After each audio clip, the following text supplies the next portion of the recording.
On a crisp Christmas dawn, I lingered by the kitchen island, the rich scent of fresh coffee swirling around me when a conversation drifted through the house, unraveling my reality.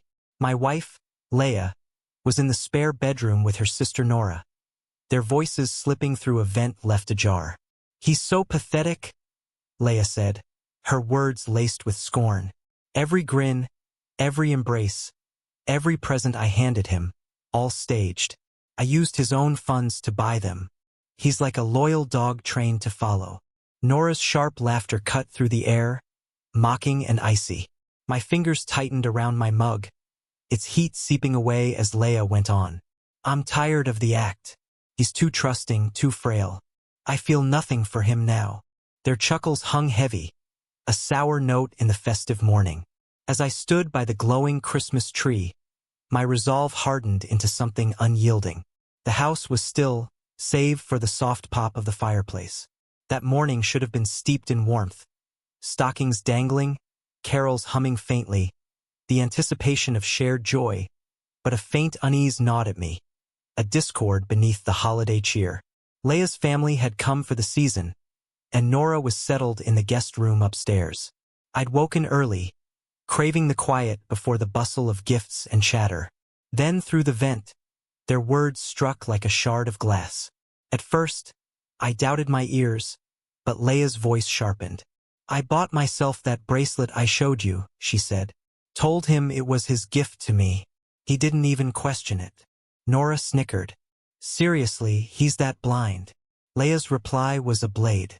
"Blind and spineless. I could feed him any lie and he'd eat it up." I stared into the flickering flames, my coffee growing cold as a silent promise took root. I'd never let her see me break, but I'd unravel her world step by calculated step until she faced the man she'd discarded. For the rest of Christmas Day, I wore a facade of ease. I passed out gifts, smiled for snapshots, and laughed at worn-out jests. When Leia leaned close, I brushed a kiss on her cheek, my expression steady. She had no clue I'd begun cataloging her treachery. My phone, hidden in my coat, captured every syllable she and Nora shared when they thought themselves alone.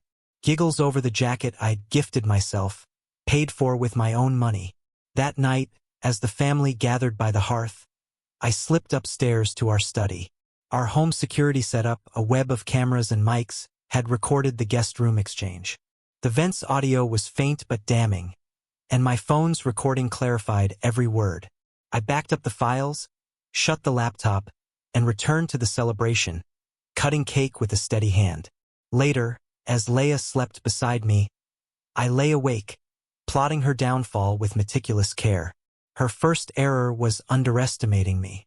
As a cybersecurity specialist for global firms, I had access to digital footprints she never imagined. By morning, I'd unearthed a cache of secrets. Emails between Leia and a man named Marcus, a concealed credit card in my name, and a private chat group with Nora and two others called Surviving Mr. Boring. They ridiculed me without mercy. "He's so dull, it's excruciating," Leia typed. I told him I adored him, then texted Marcus to slip over. Each message, each transaction, each deception was archived in a folder I named her ruin. Sleep eluded me. I planned. The day after Christmas, I gifted Leia a week-long retreat with Nora at a luxurious spa, funded by the card I'd soon deactivate. "You're too kind," she purred, blind to the ice in my eyes. I smiled. "You deserve it." As their flight took off, I called my lawyer. "Draft the divorce papers," I said. "Wait 2 weeks to serve them." She nodded. "Building the case?" I shook my head. "No, demolishing hers." With Leia away, I acted fast. I froze our shared accounts, canceled her hidden card, and rerouted all bills to a new account in my name. I reset every password, from banking to our streaming apps. By the time Leia arrived at the spa, her cards were useless. She called, her tone light but confused. "Sweetheart, my cards declined. Can you sort it out?" I feigned worry. "That's odd. I'll look into it. Enjoy your trip." She laughed and hung up, oblivious to the tempest I was brewing.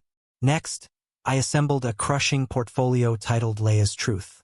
It held screenshots of her vicious texts, her flirtations with Marcus, and the audio of her Christmas morning betrayal.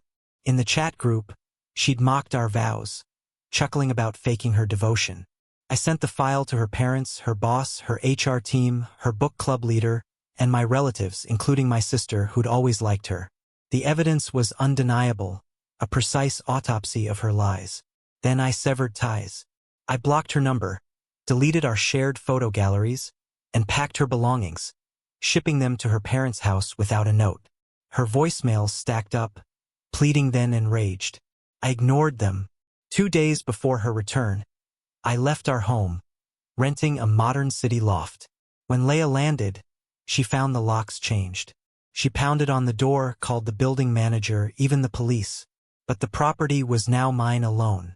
She filed a grievance, accusing me of emotional abuse, claiming I'd misread a joke. I was ready.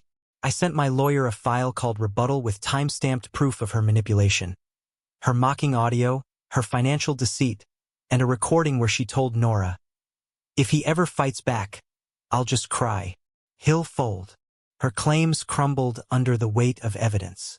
A week later, Nora messaged me. "Leah's falling apart. She won't eat. Lost her job. Keeps yelling.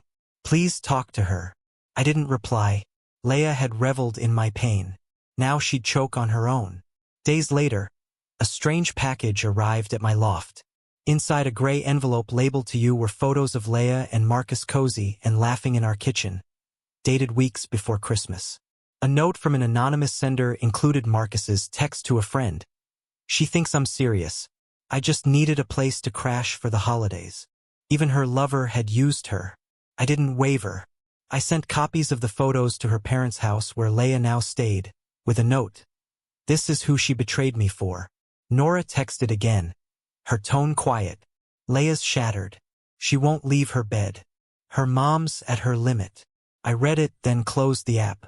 Leah's silence echoed the isolation I'd felt that Christmas morning, her laughter replaced by defeat.